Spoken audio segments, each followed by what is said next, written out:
அக்கா இருக்குது, குடும்பம் இருக்குது, இங்கே சென்னையில் தங்கிக்கிட்டு பணம் அனுப்ப முடியல, அவன் நிம்மதியாக சாப்பிட முடியல, ஏதோ ஒரு துறையில் முன்னேறணும், சம்பாதிக்கணும்னு கஷ்டப்பட்டு புழுங்கிக்கிட்டு 10க்கு 10 இருட்டறையில் இருக்கிறான். தேரையும் பள்ளியும் போல வாழ்ந்து கொண்டிருக்கிறான். மார்க் சொன்ன மாரி எது மிருகத்துக்குரியதோ அது மனிதனுக்குரியதாக இருக்கிறதுன்னாரு முதலாளித்துவ சமுதாயத்தை பற்றி சொல்கிறப்ப.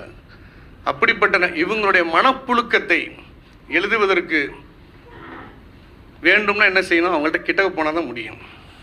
பல பேர் இந்த அந்த மேன்ஷனில் தங்கக்கூடிய பழைய நண்பர்கள் திட்டமிட்டு போய் பார்த்தா பண்டிகைக்கு ஊருக்கே போகிறதில்ல. ஊருக்கு போனால் எனக்கு குறைந்தபட்சம் 10,000 செலவு பண்ணும் சார், அதுக்கு ரூம்லேயே அடைஞ்சு கிடந்தால் தேவையில்லைங்கிறாங்க. மனிதர்கள் என்ன மாதிரி நம்ம சுற்றி வாழ்ந்துட்டு இருக்கிறார்கள்னு உணரணும் இல்லைங்களா? அப்போ இந்த கண்ணோட்டத்தை, இந்த கருத்தின் மீதான உணர்ச்சிகளை சொல்வதுதான் கலை. வெறும் கருத்தே கலை கிடையாது. இப்போ தோழர் கூட சொன்னார்ல, சில கதையை படைக்கிறப்ப இப்படி படைங்க, நட்பு ரீதியாக சில கருத்துக்கள் சொன்னார். அது எல்லாருக்கும் புரட்சிகர படைப்பை சொல்வதனாலே புரட்சிகர